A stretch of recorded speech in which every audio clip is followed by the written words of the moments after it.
بسا اوقات بہت سی محنتوں کا نتیجہ انسان دیکھتا ہے کہ ضائع چلا گیا، میں نے 10 سال محنت کی، حاصل کوئی نہیں نکلا۔ کوشش آپ نے کی، قسمت کی خوبی دیکھیے، ٹوٹی کہاں کمن، 2-4 ہاتھ جب کے لبے بام رہ گئے۔ Be prepared.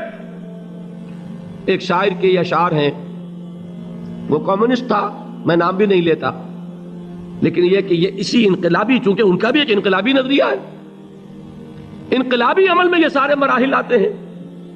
کوئی سیٹ بیک آیا، فرض کیجئے کوئی ناکامی ہو گئی، تو اپنے ساتھیوں کو دل بندھانے کے لیے یہ فصل امیدوں کی ہمدم اس بار بھی غارت جائے گی، سب محنت صبح و شاموں کی اب کے بھی اکارت جائے گی۔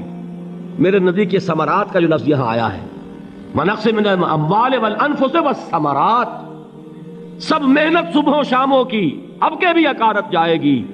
دھرتی کے کونوں کھدروں میں پھر اپنے لہو کی کھاد بھرو، پھر مٹی سینچو اشکوں سے، پھر اگلی رت کی فکر کرو، پھر اگلی رت کی فکر کرو، جب پھر ایک بار اجڑنا ہے، ایک فصل پکی تو بھر پایا، تب تک تو یہی کچھ کرنا ہے۔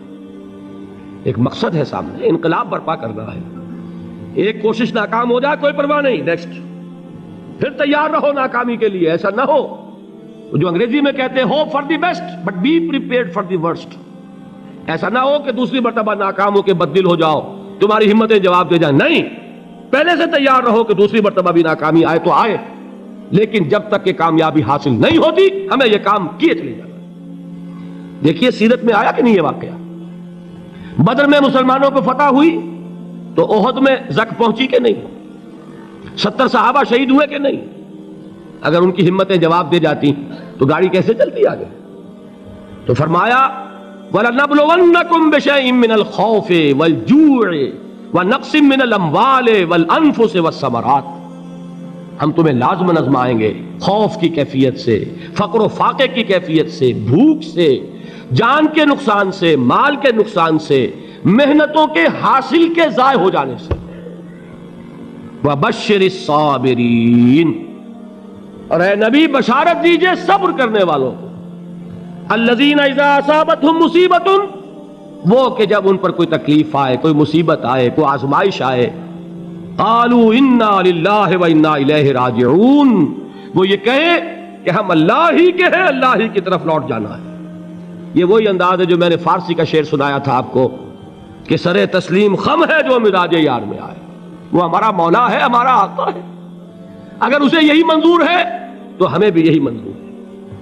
میں نے تسلیم و رضا کی بات کی تھی نا، آپ کو کچھ شعر سنائے تھے، ایک شعر اور سنیے، اور یہ کس کا ہے؟ محمد علی جوہر کا۔ ایک مرتبہ جیل گئے، ان کی ایک بیٹی جوان بیمار ہوئی، فوت ہو گئی، باہر چھوڑا انگریز نے، جاؤ بھائی دفن کر دو بیٹی کو۔ دوسری مرتبہ جیل گئے، دوسری جوان بیٹی اسی مرض میں مبتلا ہوئی۔ اب یہ جیل میں ہے، خبر پہنچی کہ دوسری بیٹی کے اوپر بھی اسی مرض کا حملہ ہوا ہے۔ ایک نظم لکھی ہے جس کا آخری شعر یہ ہے، تیری صحت ہمیں منظور ہے لیکن اس کو نہیں منظور تو پھر ہم کو بھی منظور نہیں۔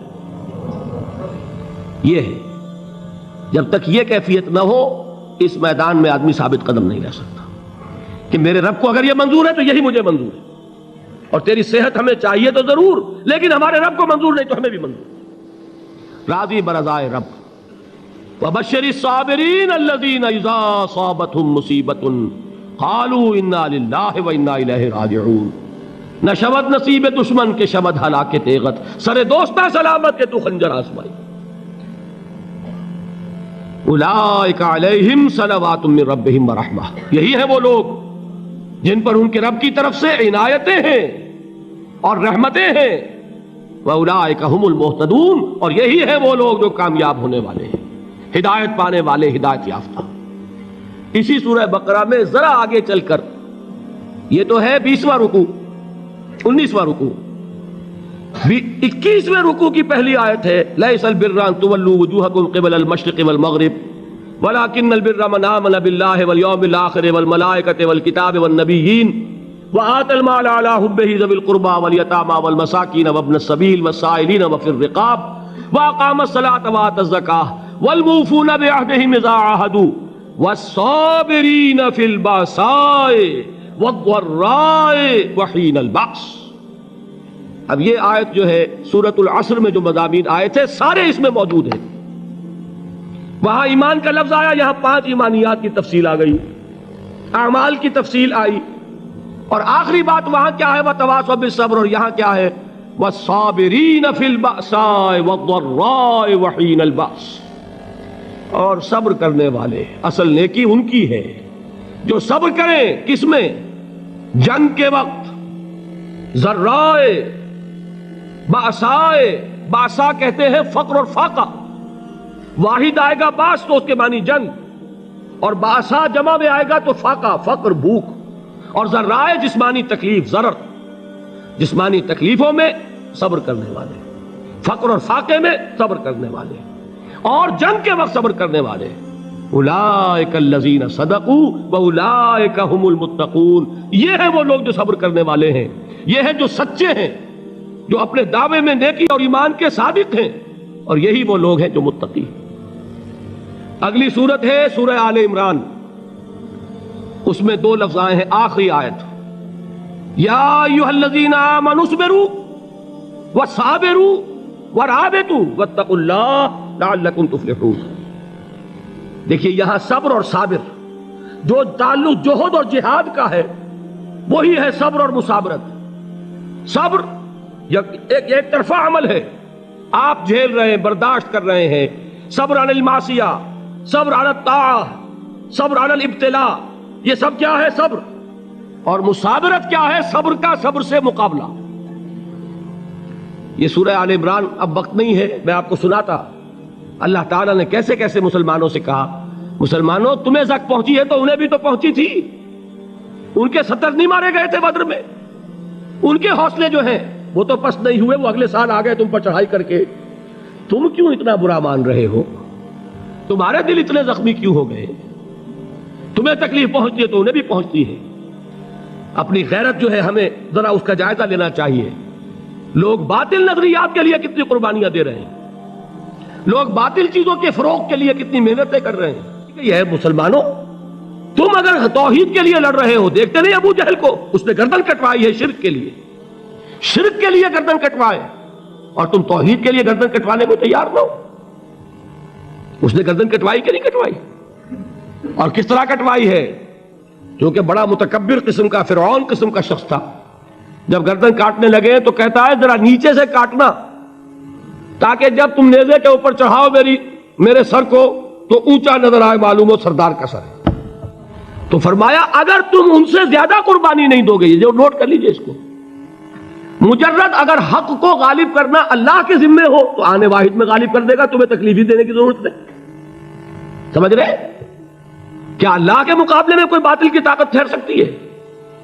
یہ تمہارے ایمان کا امتحان ہے، یہ تمہارے خلوص کی آزمائش ہے، یہ تمہارے امتحان کا ثبوت درکار ہے کہ اللہ تعالیٰ دیکھنا چاہتا ہے تم اس کے لیے اپنی جانیں قربان کرنے کو تیار ہو کہ نہیں، تم اس کے لیے تن من دھن لگانے کو تیار ہو کہ نہیں.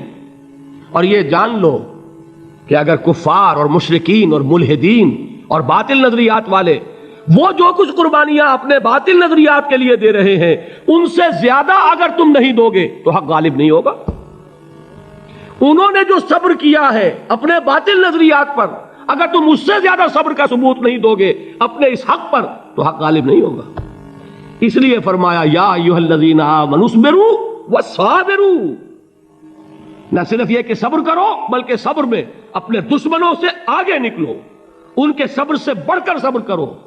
وَرَابِطُوا، مرابطہ کہتے ہیں چوکس رہنا، ہوشیار، پہرا دو، ایسا نہ ہو کہ دشمن جو ہے غفلت میں تمہارے اوپر کوئی حملہ جو ہے کر بیٹھے. وَاتَّقُوا اللَّهَ، اور اللہ کا تقوی اختیار کرو، لعلکم تفلحون، تاکہ تم فلاح پاؤ.